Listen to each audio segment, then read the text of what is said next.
All right. Well, we appreciate you if you're viewing our beautiful bald faces. Of course, I'm Bald's rocking the beautiful, brother. bald head, and Mike's covering his up, and I'm rocking an old school jersey for the occasion. So, appreciate you guys joining us for another episode of the JagOrNot podcast. And we are Duval. let me get it out there. We missed it last one. all right. And so I'm Frank. He's Mike.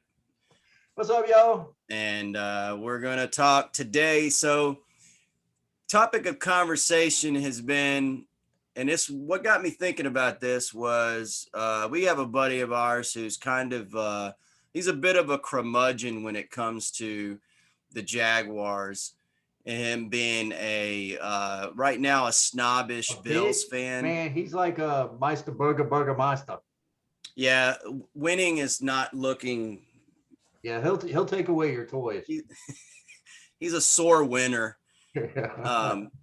So he's picking on us lowly Jaguars all the time, and he doesn't. So it got me thinking. And basically, we talked about how the perspective of hope, I guess, in regards to your team, and should we even have any? So it sort of, why would you have hope in the team is sort of the way I was sort of looking at it. And obviously we looked into some of the player acquisitions so far and things of that nature.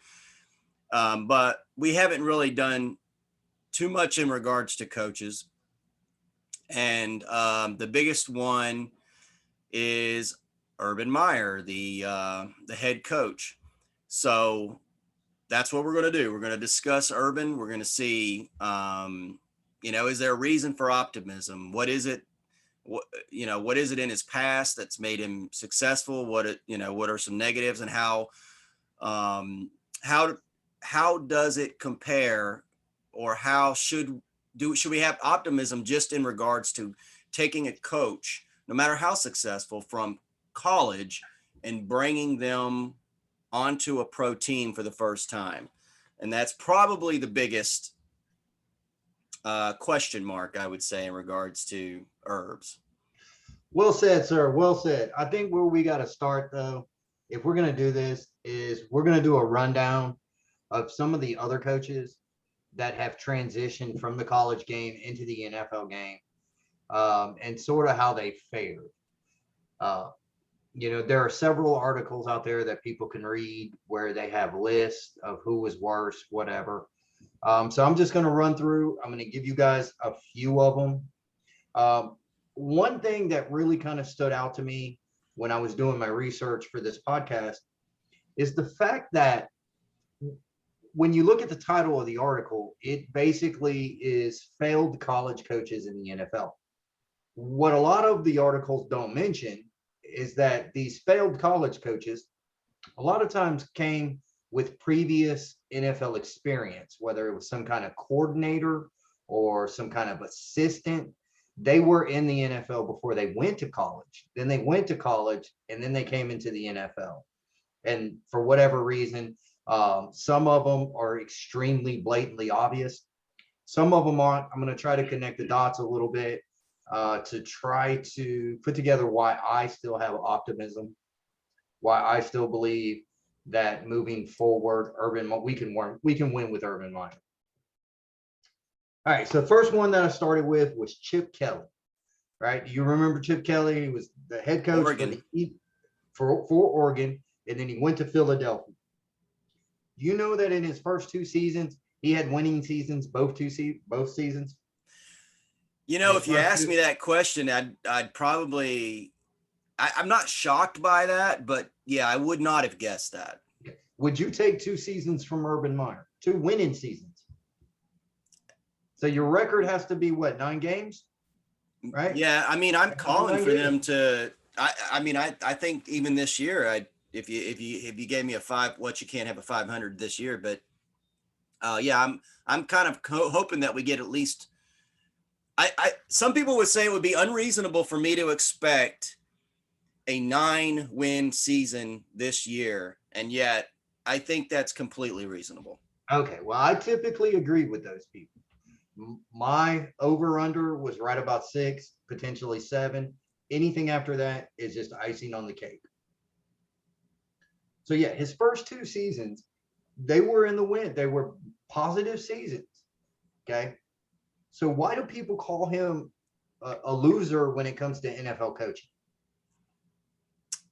Um, is that a rhetorical question, or are you? Yeah, it is. It is sort of a rhetorical question because guess what happened in his third year? In his third Yeah. year, there were some issues in the front office, and Chip Kelly took over the GM duties. Okay. He was not a GM. Right. After that, the wheels started to fall off, and he was fired not very long after that season. So that's Chip Kelly. So, but to me, when he was a coach, just a coach, if I just look at it in that box, out of the 3 seasons, 2 of them were winning seasons. One of them was a playoff caliber team. I don't really look at that as a bad coach. So to me, I would say his transition was actually fairly good. Next guy up, got to be talked about as one of probably the premier and GOAT coaches of college football, Mr. Nick Saban. Right? Mr. Nick Saban left LSU for a job in South Beach.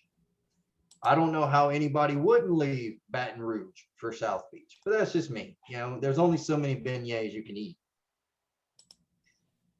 But what I didn't know is that in his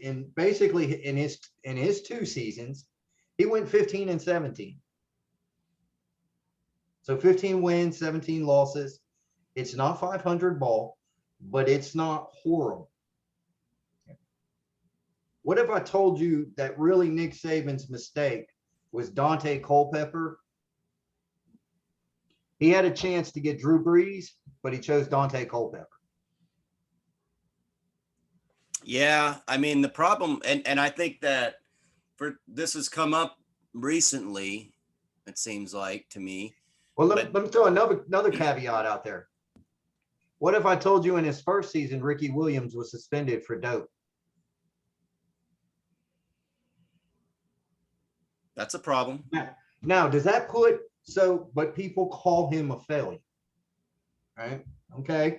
All right. I get it. He wasn't a winning coach, right? He was below 500.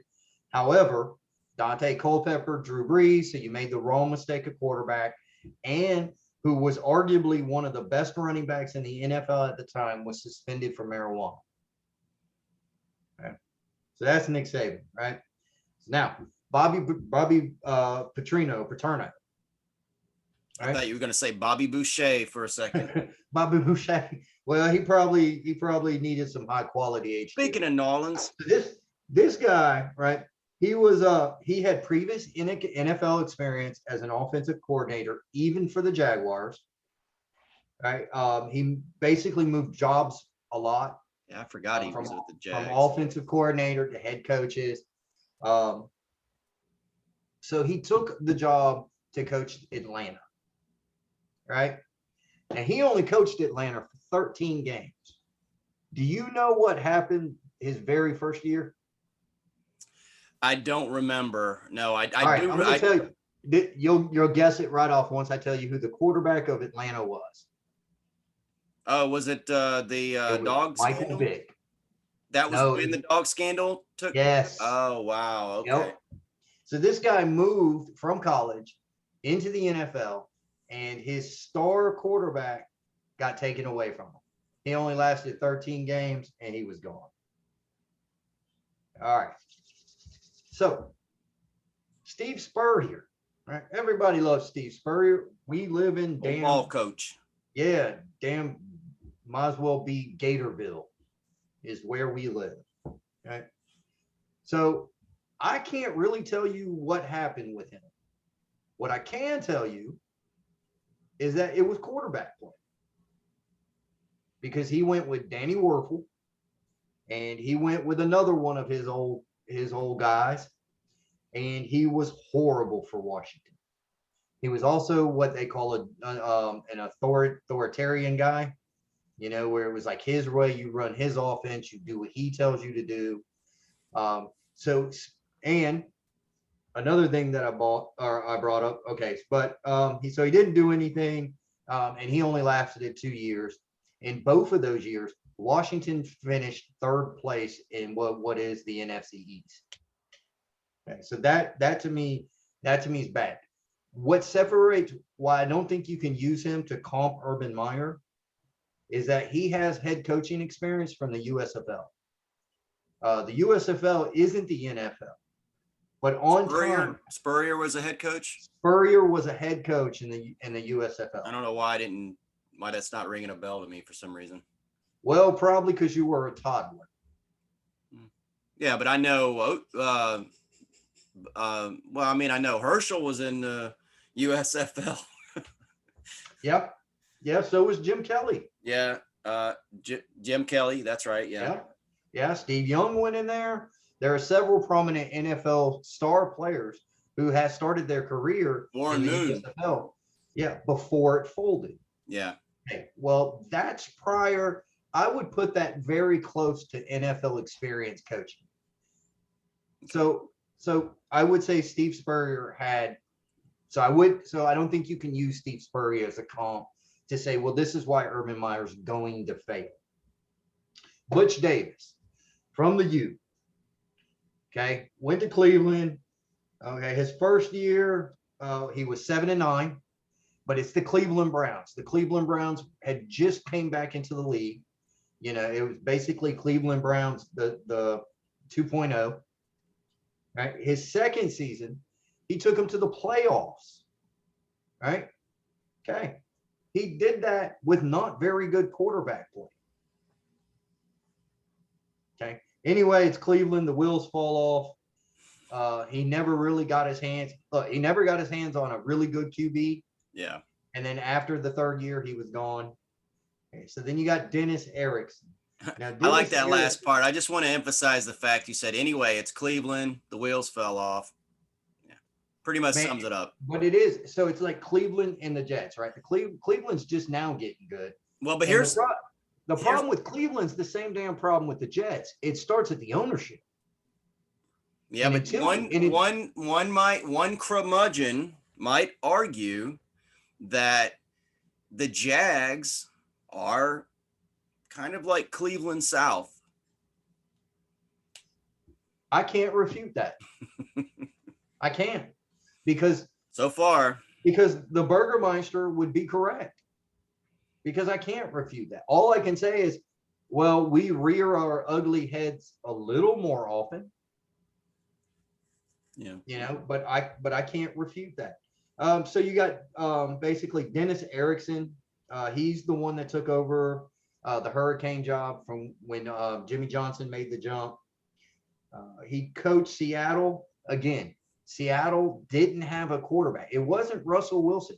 They never had a quarterback. This is like the time between, who was it, David Craig? I think Dave Craig was like their old, like sort of decent guy in the 80s. Yeah, and then Russell Wilson, right?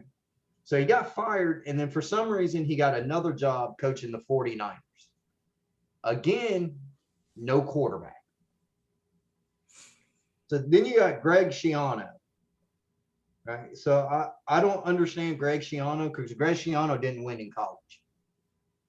But Tampa Bay decided that he was going to be a good coach.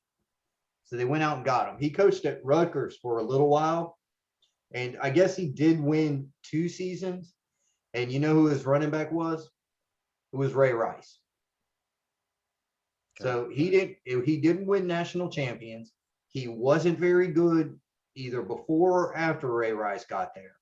So for some reason, Tampa thought he would be a good coach. So I don't think you can comp that guy to Urban Meyer. Next guy up. This is the last guy I'm going to talk about. Lane Kiffin. Do you remember Lane Kiffin? Oh, yeah. Do you remember hearing about him? Right? Mm-hmm. Okay.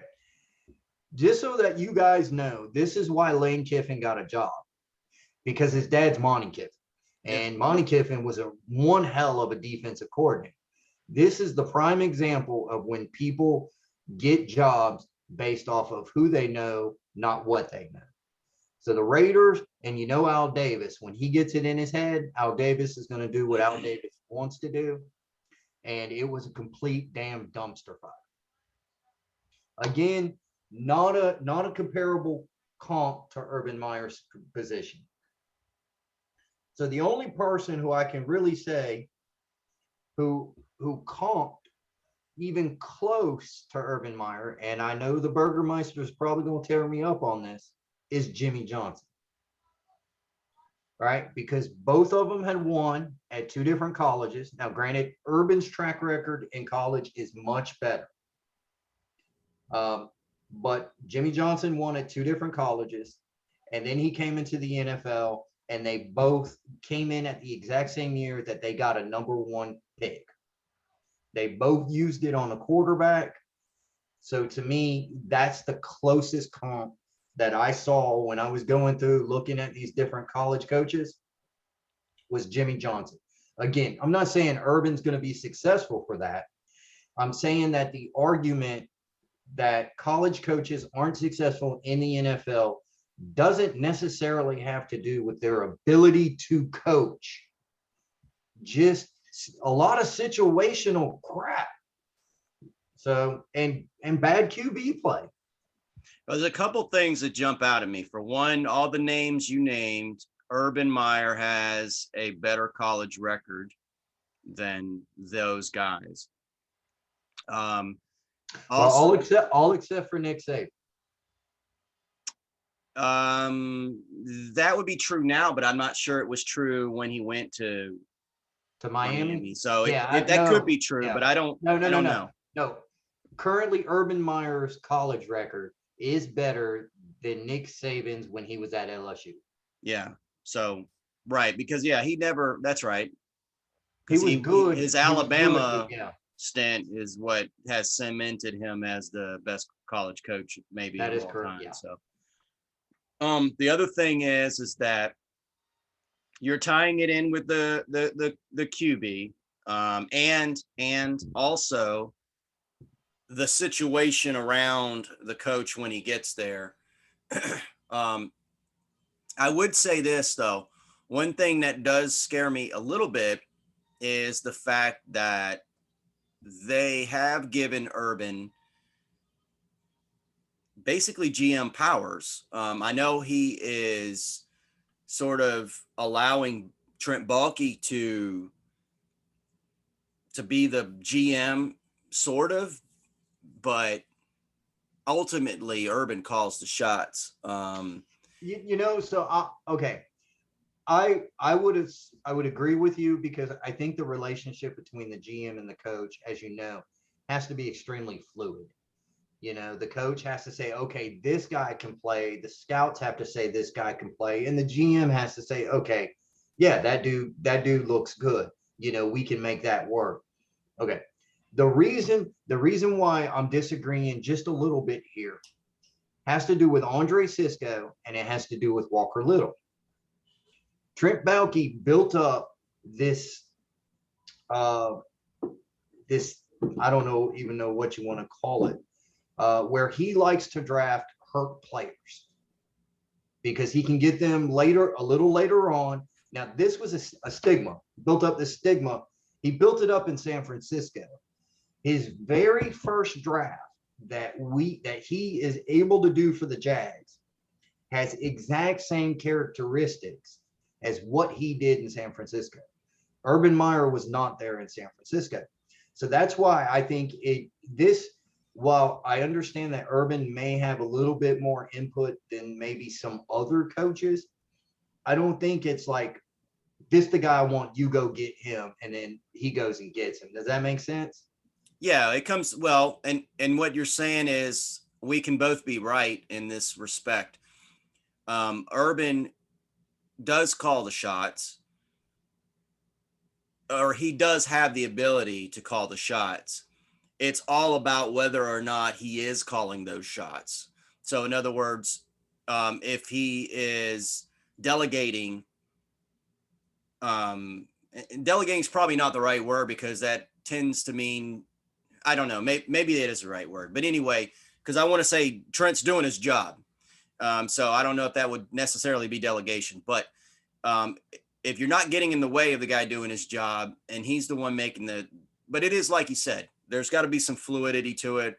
When they get together and they're arranging draft boards and they're trying to figure out free agents, who they like and who they don't like, Trent's probably catering to Urban. So to some extent, he is going to have some say, some sway in the choices that Trent Baalke makes. And regardless of, even though your point is fair, I think regardless, the buck stops with Urban. So if Baalke, let's just say we look back on this draft and the decisions look bad 3 years from now, Baalke will get blamed, but so will Urban. It isn't going to be a scenario where you can just go, Baalke's, we need a new GM, because Urban definitely had his mitts on the shaping of what was going on, which I'm not saying is a bad thing. We talked about the draft, so we're not going to do that again, but other than the second pick, I don't come away from that draft with bad feelings about it. I come away with overall good feelings about the draft. So there's that. Anything else you want to add on? So I did take a screenshot of the coaches and their primary QB. So Jimmy Johnson had Troy Aikman, right? And everybody will say that Jimmy Johnson's successful. Okay. Butch Davis, Tim Couch, Kelly Holcomb. Did they do anything for you? Right. Okay. Steve Spurrier. He had Matthews, Werfel, and Patrick Ramsey. I don't even know who he is. I can't remember. Oh, okay. Yeah. But do any of them do anything? For some reason? I don't know. Yeah. No. I know Matthews and Werfel were both. Yeah, David. That's why I laughed, because exactly, that's the whole thing, and I get that too, because he's trying to come in and hey, I mean, let's not. The elephant in the room just appeared, as far as I'm concerned. We just had Tim Tebow walk through the doors. Well, okay, sort of. Okay, so I'll get back to that. Right. So then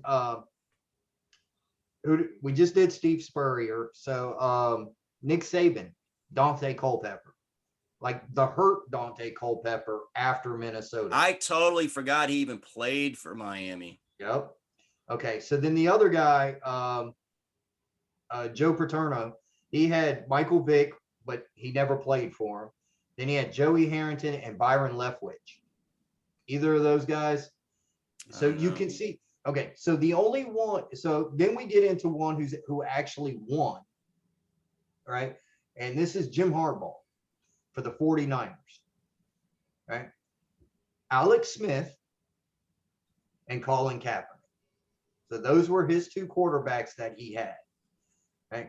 And then from then on, the list is just as putrid as it started. It's like Josh Freeman, Mike Glennon, EJ Emanuel, Nick Foles, Sam Bradford.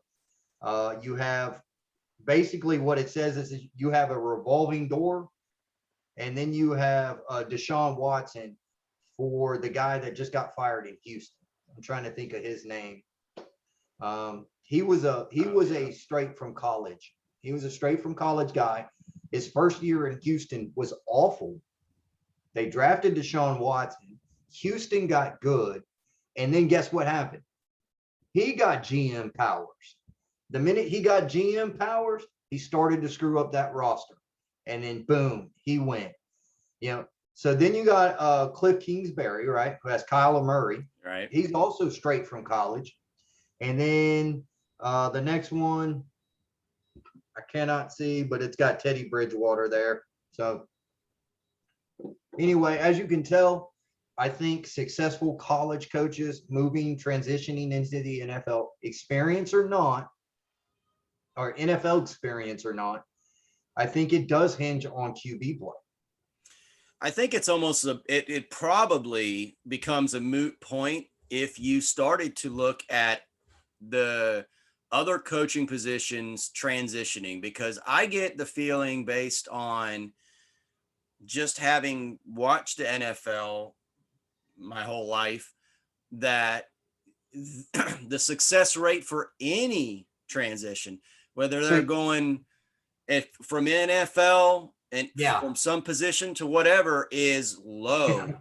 yeah, I would love to see the success rate of offensive coordinators over the same last 20 years, or defensive coordinators over the same last 20 years.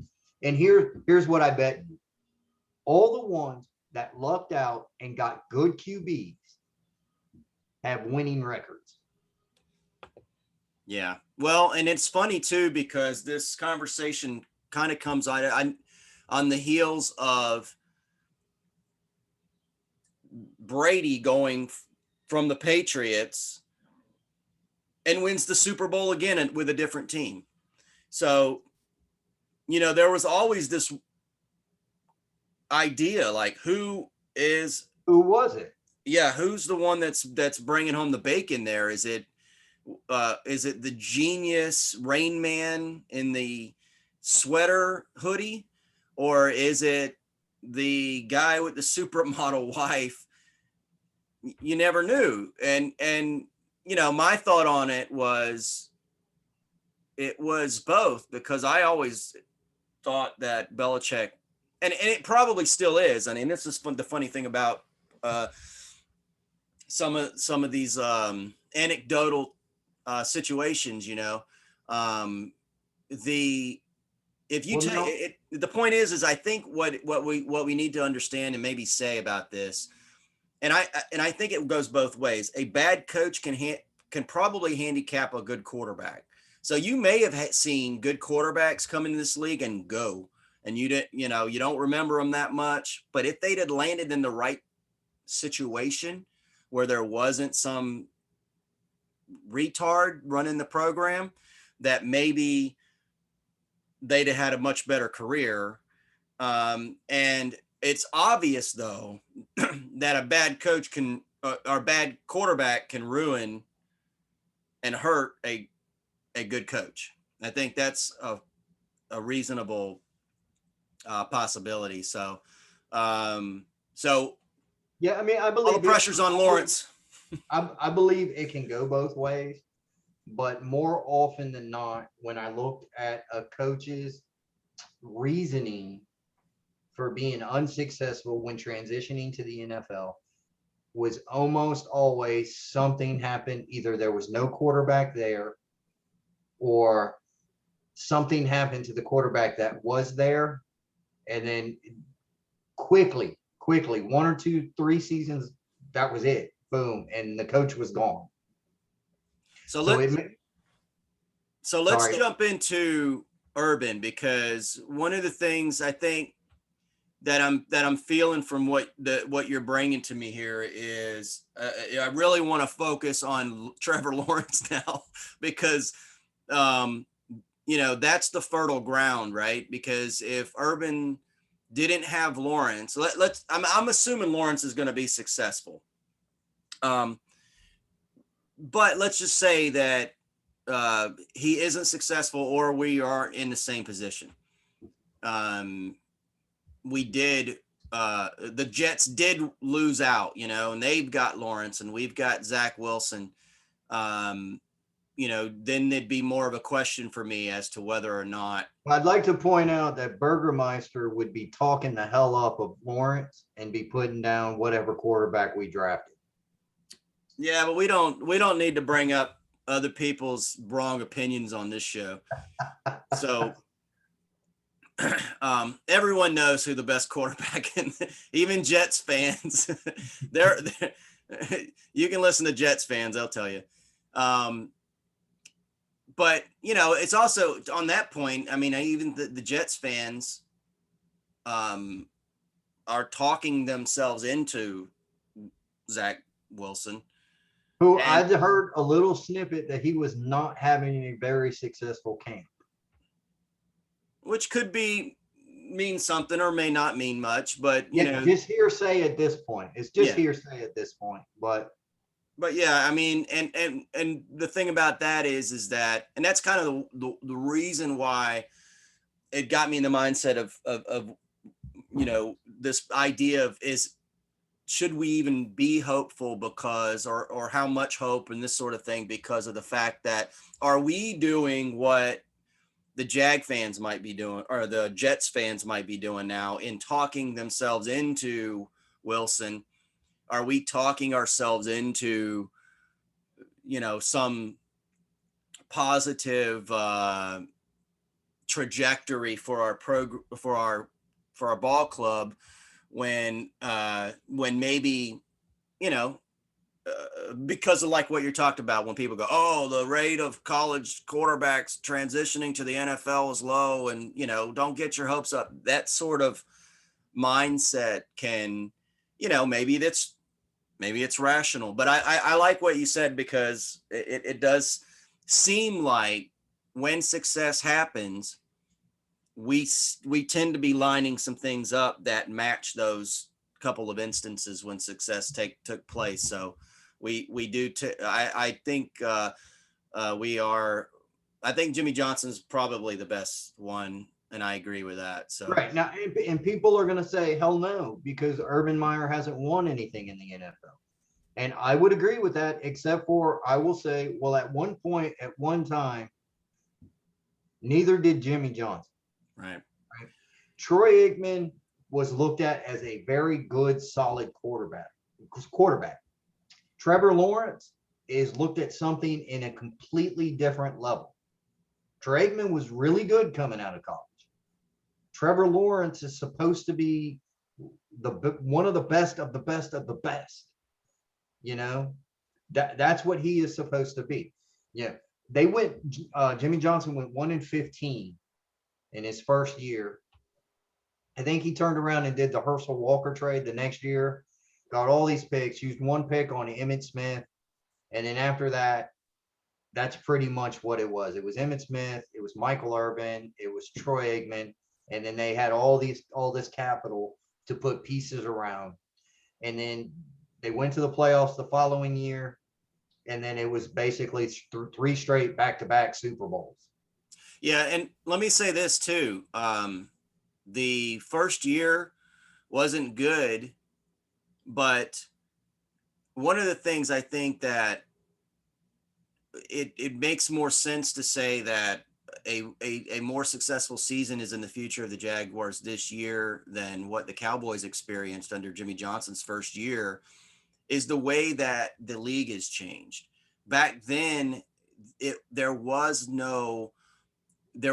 this same emphasis. If you look back at the statistical um, categories of passing, they weren't like they are now.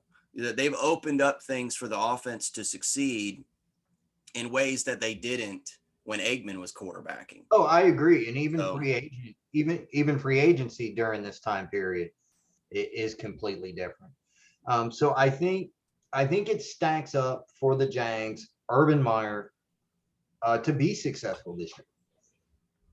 The thing is that, like, what do you define? Because people would look at what, like a 2-14 or we can do 2-15 this year, like a 2-15 record, and say, well, you were 1-15 the last year. Now you won one more game. no, That's successful. To you, sir, what makes a successful season to you? I think that, and here's the issue for me, and this is just my perspective, so I don't know if this is reasonable or not, but it seems to me that when you have high expectations, you can become a victim of those. My expectations are a little bit higher for, I would be reasonable and say, if this was still Doug Marrone or Caldwell and they were still talking about 3-year plans, 4-year plans, I mean, how often have we heard that as a Jag fan? The rebuild Every 3 or 4 years. every 3 or 4 years, right? Once the plan failed, so we keep the same people in place who were the architects of that brilliant plan. So it's like, But Urban is saying something that I think we need to lock onto. He is saying, no, this year we're going to be successful. I heard it again. I was going back through different interviews, and he was saying 1 to 2 years. That's what he's saying. And even if he wasn't saying that, we, for the exact same reason that you talked about when it came to Aikman. First of all, Trevor Lawrence is a better prospect than Troy Aikman ever was. That is So correct. the concept, if the quarterback is such a key piece to the success of a coach, and if Urban is a more successful college coach, we have a more successful college coach, a more successful college quarterback, I think. Certainly a more highly touted NFL prospect as a quarterback than what we're comparing it to. So the concept of us going anywhere close to what the Cowboys did in this day and age is a non-starter for me. I don't want to see that. If somebody says, yeah, but we proved statistically here and here, but our record still sucked, like we're 3-14, no, failure. That's a failure season. And now I will give us caveat. Let's just say injuries take place, things that are out of the coach and the team's control, that sort of stuff takes place. Okay. I can give some ground on that, maybe, because there is something to do with the eye test and this sort of thing. But no, I just got done saying I'm talking about 9 wins. That's what I want to see. I think that's reasonable.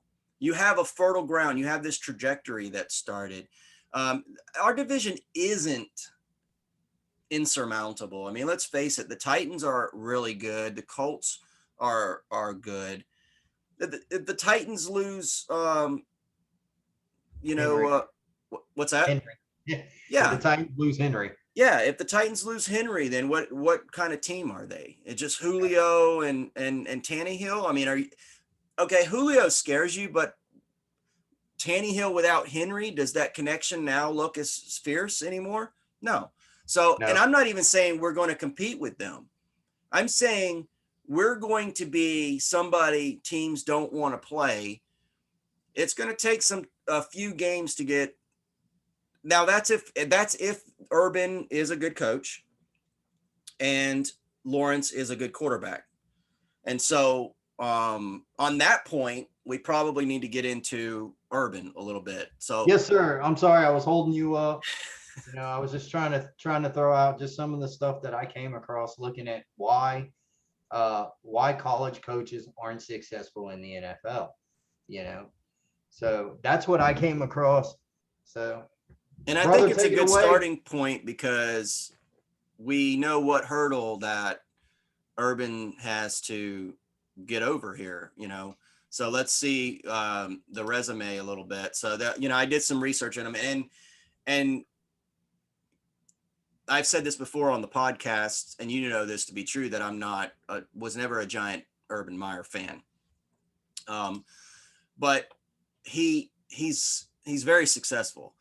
So just some things to consider in regards to positives. So this is a guy who has an athletic background. He played minor league baseball. He played football, college football. He worked his way up the college ranks in coaching. And one of the things that's interesting to me, especially when you start to listen to Urban and the things that he says, is that he's got a psych degree. So he seems to be one of these people that motivates players to play to their maximum potential. So that has been, and this is all you can do, right? If you're hiring somebody, you don't know how they're going to perform at your company, but if they bring a resume and you can verify reasonably that it's a legitimate, that they're not lying to you about stuff, and they have this great resume, I mean, that's all you can do is look at that resume. So that's basically what we're doing. So Bowling Green, that was his first head Head coaching coach job. job. They were 2-9 when he got there. The next season they went 8-3. Then they went 9-3, and then he got the Utah job. And Utah, he went and took them to 10-2, and then 12-0. So he goes from Bowling Green to Utah, and then the other thing is that he goes from that point he goes to Florida. Now, I'm more familiar with his Florida success, being where we live. Obviously, you can't escape it. And I tend, for some reason, to want to assume that, well, it's just because he's playing at a big school, like he's coaching at a big school. Of course, you can recruit Florida. Florida's one of the best places to get college athletes. Everybody should win in Florida and this sort of thing. But here's the problem with that. People don't win in Florida. FSU's down. Miami's down. How long have they been down? Florida's had these bouts of suckage. So it's not as if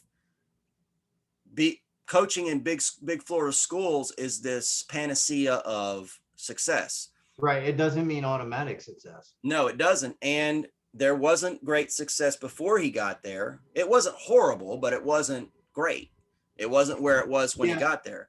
Yeah, there is a few nobodies in between Steve Spurrier and Urban Myer in the annals of Gator lore. Sure.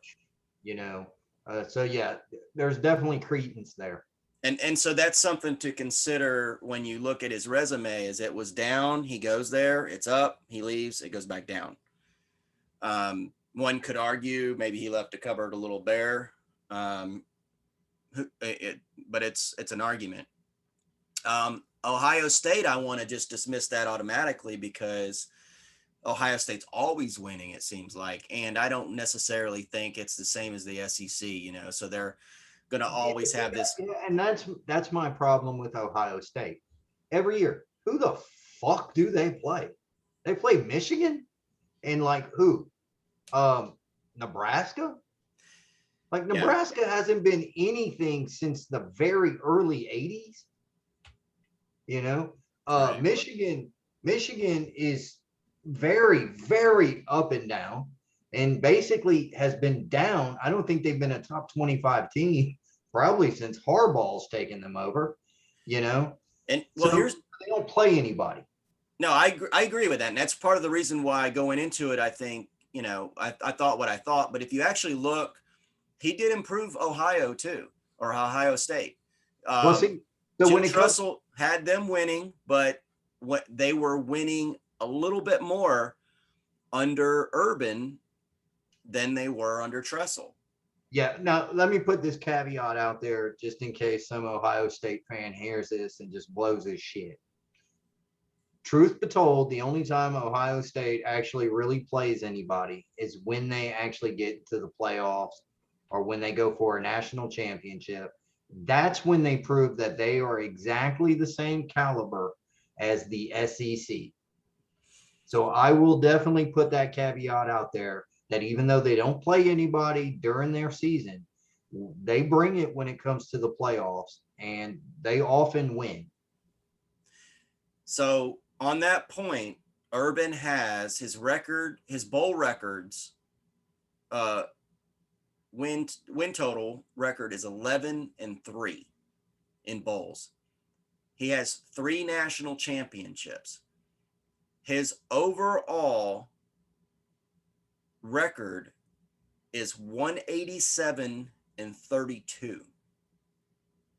And that's why I was talking about, and I don't know, I mean, I'm not comparing college records, and I'm certain there's probably winning percentage involved, but for the amount of games coached, that seems mountainous to me.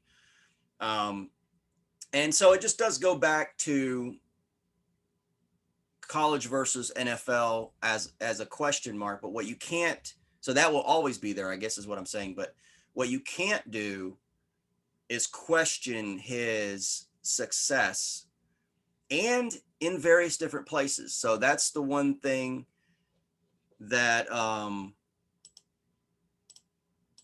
that is that's one thing we definitely need to get figured out there, or at least put on the table, is that Sorry about that. I had technical difficulties. So, no problem. I was covering for you, sort of. well, what did I miss? I don't know where you dropped off, honestly. I had my thing down there, so I didn't see how far you were off. But basically, what I was driving at was he's super successful in college, and he's been successful in various different places. So even if you get to the program, so he's taken bad programs and made them good, which for the Jaguars, that's what we need. And he's taken good programs and made them even better. So I mean, if you just consider his record, did you hear his record? Yeah. Okay, Yeah, I got through that. I went on my little thing about Ohio State gotcha. and how they were good. And you were just started talking, and then everything froze. And just so I'm kind of listening to him, and I want to sort of give an overview of what I think his coaching philosophy is. Uh, he he wants to push athletes. He wants to inspire athletes. And to be honest with you, when you listen to him, you can imagine being inspired by this guy. Again, I don't I don't go into this with a love of Urban Meyer, and so therefore, I'm not inclined to be swayed by him necessarily. But when you listen to him, you think I could play for that guy.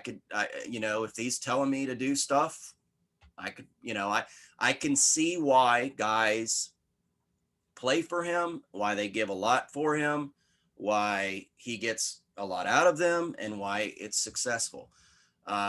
He Yeah. does. What's up? The few articles I read on Urban Meyer, they all bring up one characteristic that you brought up was motivation. That he motivates those players around him. I read just a little article that he had done, I think either right before or right after he accepted the Jags job. And one of the guys he said that he had talked to was Jimmy Johnson. And Jimmy Johnson basically told him this, that the players want to win. If you win, they'll come play for you. And so that's why I think if Urban Meyer can motivate this team, some new guys, but also some of the guys that we had last year, if he can motivate them a little more, because we didn't get our asses kicked in every game. Right. We They were had in most games, sort we of. were in a lot of those games up until the fourth quarter or the very end. You know, uh, if he can, I think maybe if he can start, and I think it's probably a good thing we open with the Texans. But if he can start to compile wins, and then the players start to believe it even more, Trevor Lawrence develops. Yeah. Your 9-win season isn't unthinkable. Right. Yeah. I So mean, I think that you've seen stuff like this happen before.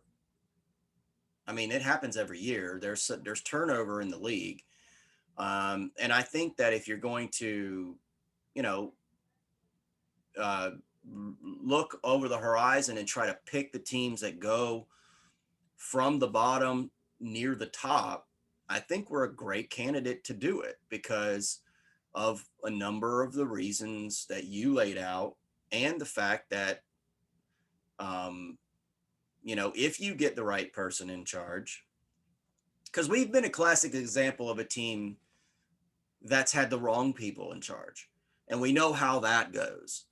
So, for me, I'm sort of coming over to the Urban Meyer camp a little bit. And on the point of talking to Jimmy Johnson, I saw an interview of his where he basically said that he took a lot of time to make the decision to whether or not he wanted to go into the NFL. And in doing that, he talked to a ton of his former players that were in the league and coaches that he knows.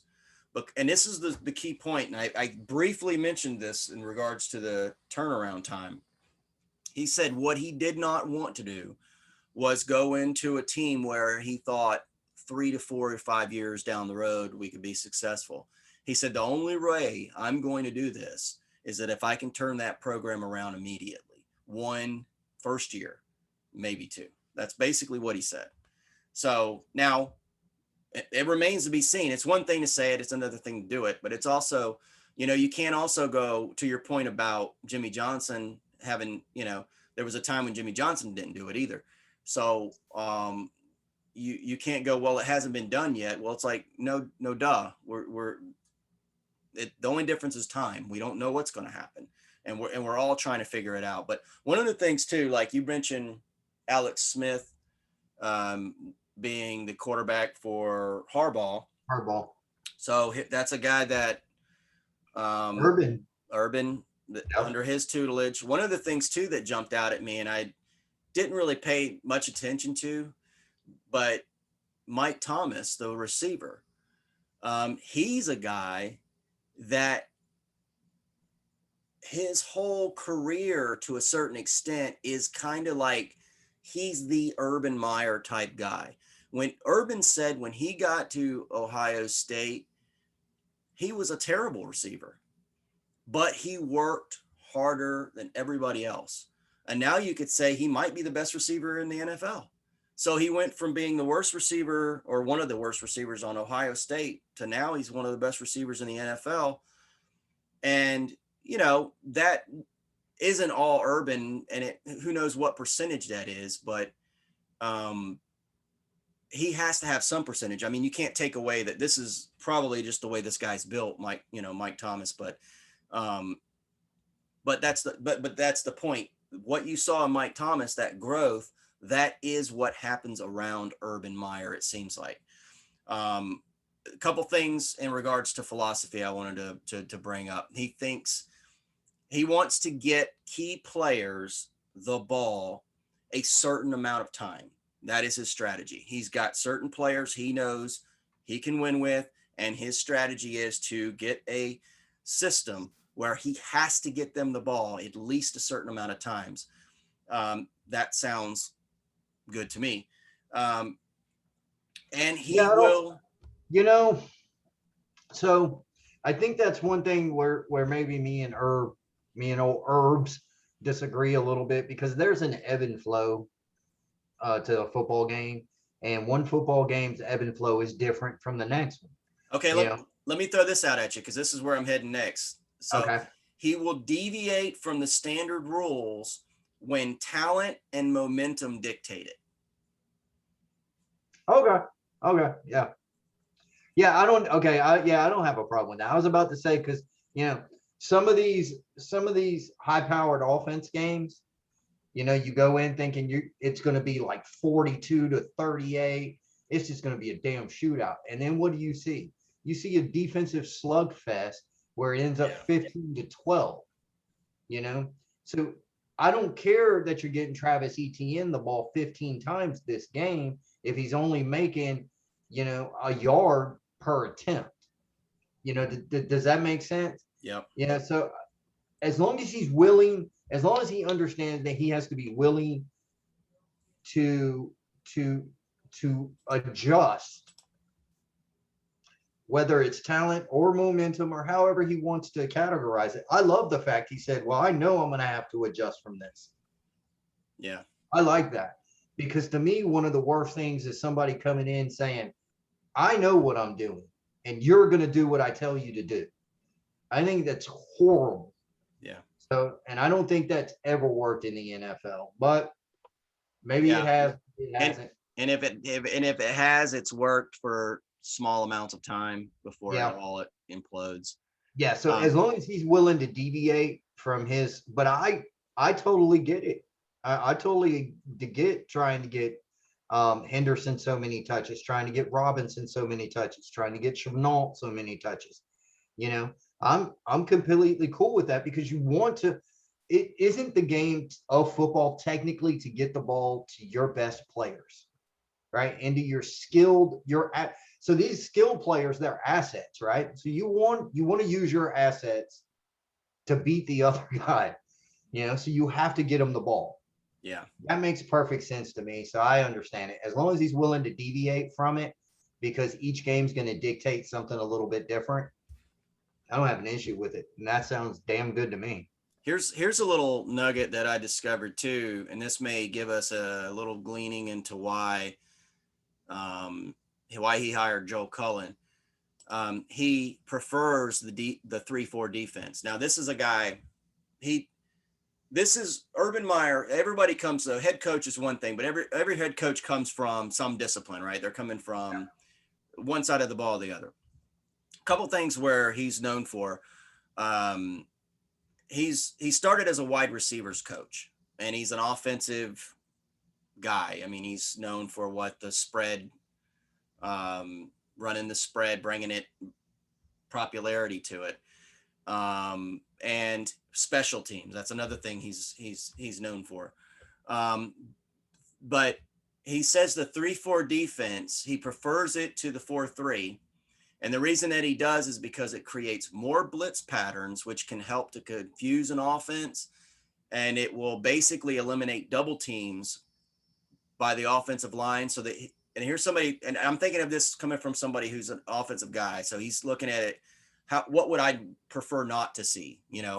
Um, Apparently he prefers not to play 3-4 defenses for these reasons, because the offensive linemen are able to double team at times against 4-3s, which he says they can't do on 3-4. And he also likes the fact that it leaves the center exposed. So the center is also used to, on this point of double teams, he's used to being shaded one side or the other so that he knows where his help is coming from.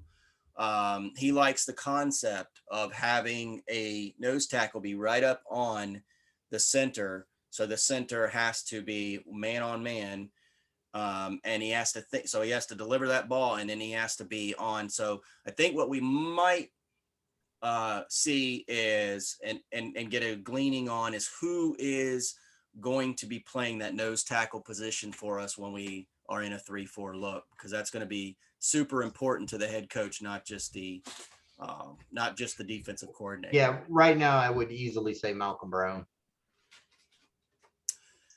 Yeah, that's probably the case. And With but yeah, Devon it'd just be Hamilton. interesting to Yeah. watch the rotation and see. Oh yeah. Oh yeah. I honestly, it's so weird. I'm so ready for football to be here. I mean, just So 19 days. let's 19 talk days. about. Training camp starts. So 19. in regards to All right. philosophy, let's talk about staff. So my understanding about him, and this is probably pretty standard, I suppose, he only hires people he's worked with or who are recommended by other people he's worked with. Um, he believes that players are more important than plays. So in regards to even hiring the staff, um, and he has a habit apparently of bringing offensive coaches with him when he's changed his uh, teams, but he has many times left the defensive coordinators in place for some reason. And something also I noticed is that he seems to value the strength and conditioning a lot, and that coach a lot, which is really interesting in regards to um, the fact that, and just the overall idea that he knows he won't hire anybody he doesn't know, or that somebody he knows doesn't trust, or something like that. There's always some connection to Urban, to whoever he hires, apparently, which gets us to a couple of things that have happened, and this will get us into the negative parts that we need to consider about Urban. A couple of hires that he's made. So in Ohio State, he and this isn't just a hire, but it was this guy named Zach. I forget his name, Zach Smith.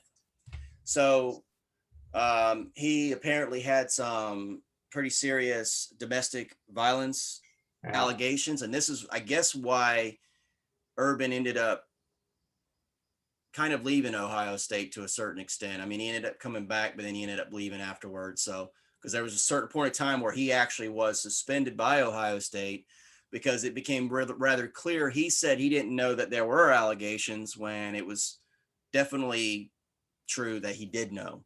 So he was keeping a guy on his staff when he knew there was these allegations, um, even, and then lied, apparently saying that he didn't know of the allegations. So when it came out that he had to have known about the allegations, that's definitely not a good look.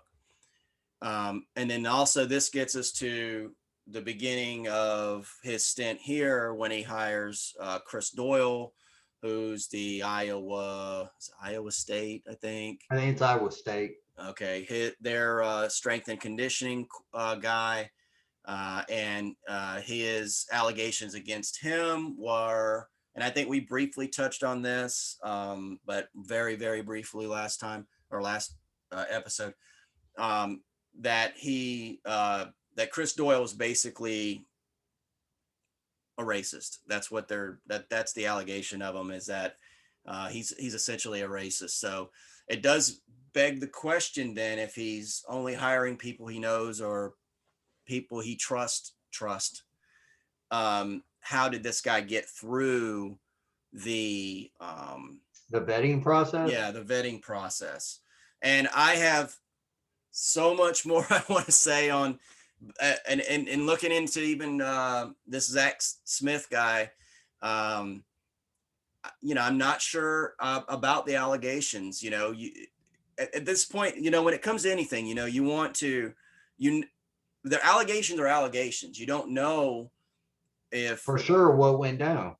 and Yeah. on that point, I just want to leave that out there and say this: we don't know what happened. We just know there are allegations, and Urban Myer somehow knows these people.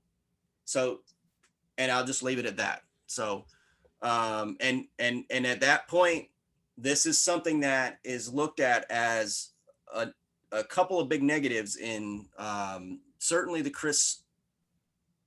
Doyle. Zach Smith issue, more so than the Chris Doyle, because the Chris Doyle one, he basically got rid of the guy after a day. So it kind of makes you wonder, well, he had to have known about the allegations for Chris Doyle too. And it was just the firestorm that erupted that caused him to fire him. And I'll leave my personal opinions out on the situation. And I may do a video on it in a bigger topic on that on my own. But the other thing that we need to talk about, since we're on negatives with Urban, is the health issues. One of the things, and I kind of forgot about this, but it seemed like it was heart issues when he was at Florida. That's what I kind of remember. And then I guess in Ohio State, he had, I'm positive now, Ohio State, he had this health scenario that he released, that he had some sort of a cyst, I think, in his brain. Yeah. Okay. Now, this seems like an interesting story to me, and I'm surprised that it hasn't come up at all with him going over to the Jags, especially since I don't know if he said this or if people around him said this, but when it came to the Zach Smith saying he didn't know what was going on when he did, it was blamed apparently on lack of memory because he's got a cyst on his brain. I don't know if he did that or something, but that just seems a little shady to me. But nonetheless, it just makes you wonder, does he have an honesty problem, and or could he have a health A issue? loyalty problem. A what? A loyalty problem. Expound on that. What do you mean by that? So if you found out one of your close co-workers was potentially beating their wife, what would you do first? You would go ask the coworker, right? He's your buddy, Yeah. he's your coworker. You have that relationship. So you would go ask him. Right. He denied it. He told you no. This chick's crazy. We all know that there are crazy chicks, but there are also men who beat women out there. So what would you do? Like, how would you know? There are allegations. There aren't charges. There's nothing. The police haven't done an investigation yet. You don't really have a whole lot, But when you come out on the national stage and they ask you about it, I think your first thing is probably to side with your friend, which I think is what he did. Then he got called out on it and said, well, I didn't know, and then they did some more digging and said, yeah, no, you know. And then he's like, well, I got a bump on my brain. And then he's like, well, see you later, Ohio State. So I don't like the fact that he's done that twice. Maybe potentially one of those was really a health issue. College, I think college is a completely different game where that stuff sort of matters a little bit more than it does in the NFL. I always want to say sometimes you should err on the side of caution. You should wait until the investigation before you render justice, I guess, if that makes sense. But I would Makes not. perfect sense. I would like him to maybe, when you first fucking hear about it, Urban, suspend them. All you have to do is say pending an investigation, he's suspended. There you go. That way you're not breaking your loyalty. You're not undermining him. You're not doing anything negative to him. And you're not doing nothing negative to yourself or negative to the team. I honestly think that he probably just handled both of these horribly. What if?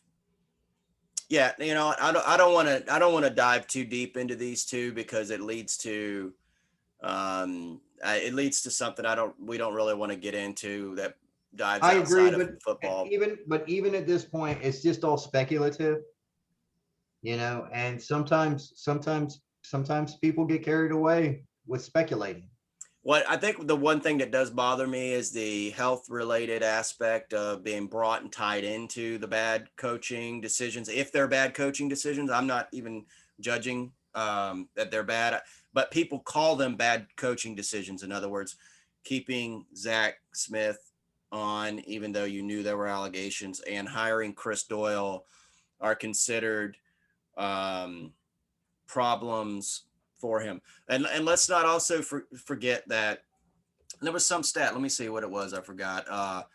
31 players were arrested in his 6 years at Florida. So, dude, it's Florida, man.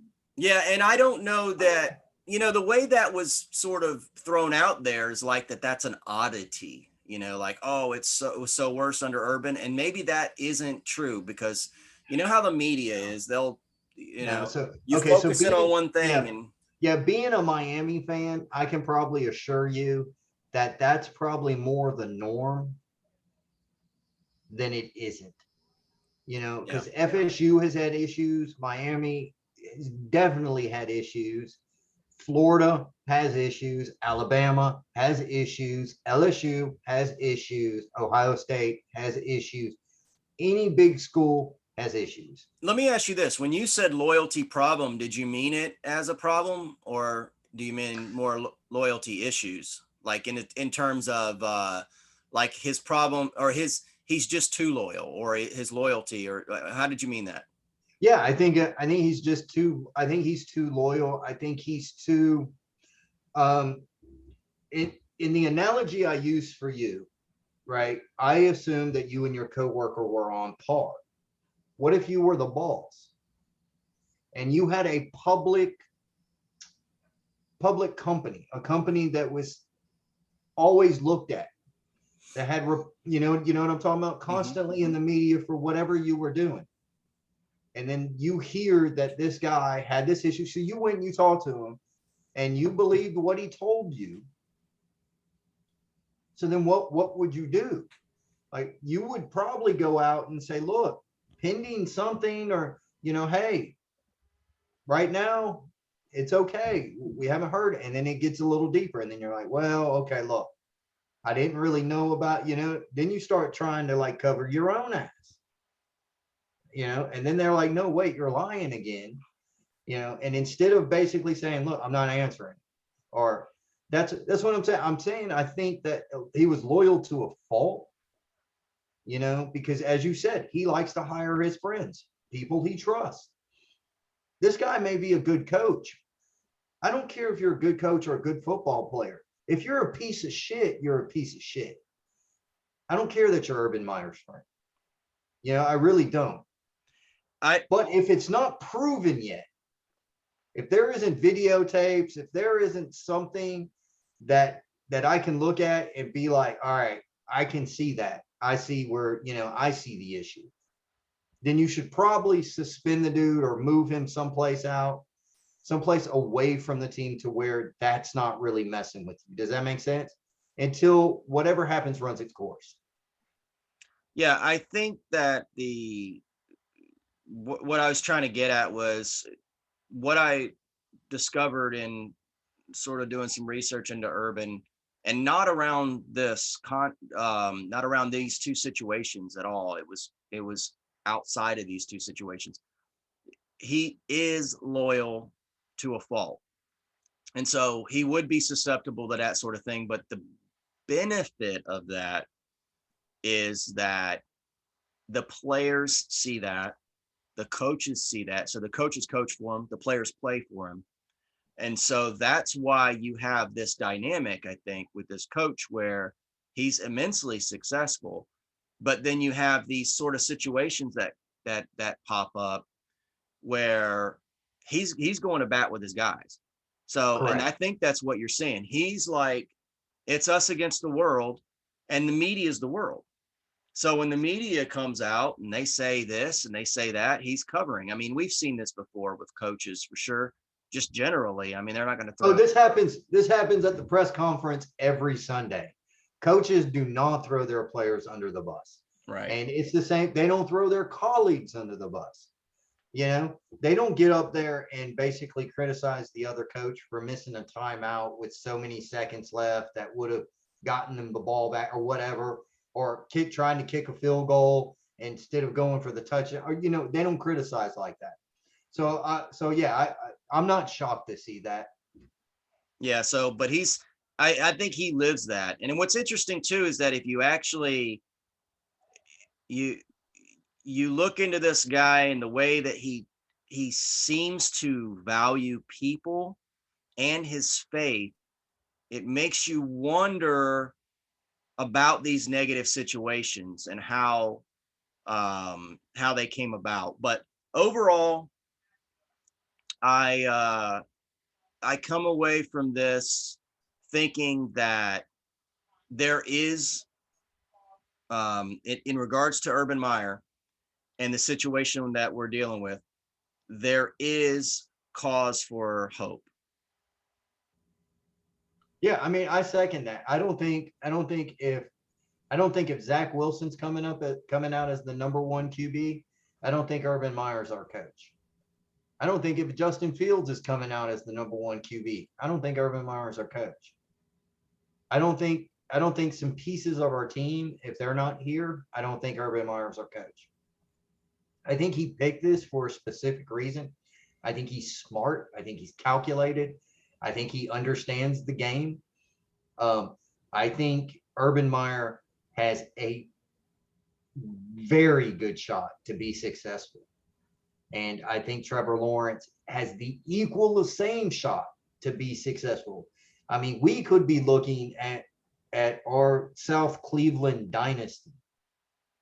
You know, You know, that's probably a good way to end this because I think that if you just look at his record, this is a successful guy. This is not a dumb guy. He knows what he's doing when it comes to football. And if what you say is true, and I think I agree with you, he sees something in this situation yes, that makes him think it could be successful. So you've got a guy who knows success, who breeds success, who I carries believe success success with is him. here. Yes. So why should you not?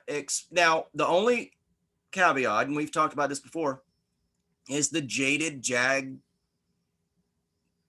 monkey on our back that we cannot get rid of yet. I mean, there's just no way to do it until we see it. There is that aspect, but you can't just go, well, we haven't seen it yet. No, that's true, but we're not there yet. So we're here now. And then we have to talk about what we see now. And if you talk about what we see now, I think it's a reasonable position to say we are in a good position for a team that went 1-15 last year to make some huge leap this year. Now, I'm not saying we'll win the division. I'm not saying anything like that. I'm saying we will be looked at as a success at the end of this year from where we started. That's all I'm saying. I'm not saying we're going to be in the national or in the AFC championship or nothing like that. I'm saying, but would I be totally shocked? Yeah. Yeah, I'd still be shocked. I Yeah, still that be totally monkey, shocked. that monkey is a heavy one. It's more like a gorilla. Yeah, I can't Yeah. go there. No, So no, yeah, I'm I just mean, but 9 wins. a lot of me and you agree on a lot of things. Our roster isn't as bad, right? As a 1-15 team, it really isn't. It was horrible in certain parts, certain runs throughout last year. It was bad. Our coaching wasn't good. Okay, so our roster, there's no stagnation in the NFL. You're either getting worse or you're getting better. You don't stand still. Right. So we take a below average roster, which I'll say below average, and we've added some pieces to it. And most people will agree that the roster's better. So that means we're average or at least above average now. So we got a better roster. You take a coaching staff, right? Out is Doug Marrone, who was middle of the road at best. And then you bring in a successful coach like Urban Myer. So now our coaching has gotten better.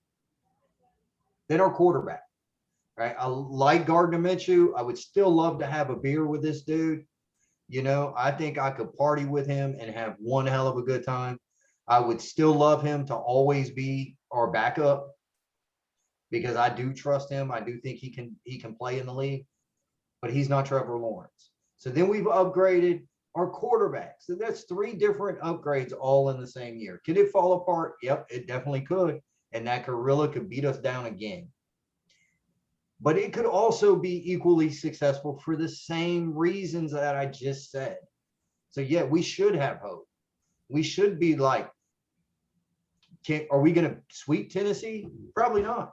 We should be playing with them. We should be in both of those games. We shouldn't be getting blown out by anybody. I agree with that. No, that's good. Yeah, that's a good way to do it. This has been a long one, man. I'm just looking at the time, man. It's surprising you go into just talking about the coaching situation and it was funny based on the amount of material. I'm like, oh well, we probably don't have a whole hour. Yeah. I think maybe we talk a lot. I was wondering that. It's like I don't know if you made it through all of this, man. Yeah. Did we talk too much? Yep. Thank you. Much appreciated. Even if you had to do it in 2 or 3 installments. Thank you. Good looking out, guys. So let's do a Duval and get on out of here. All right.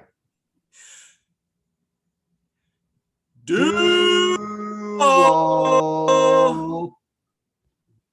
There you go, ladies and gentlemen. Thank you. Please hit the subscribe button, the like button. Drop us a comment if you agree, disagree. Hell, just say hi.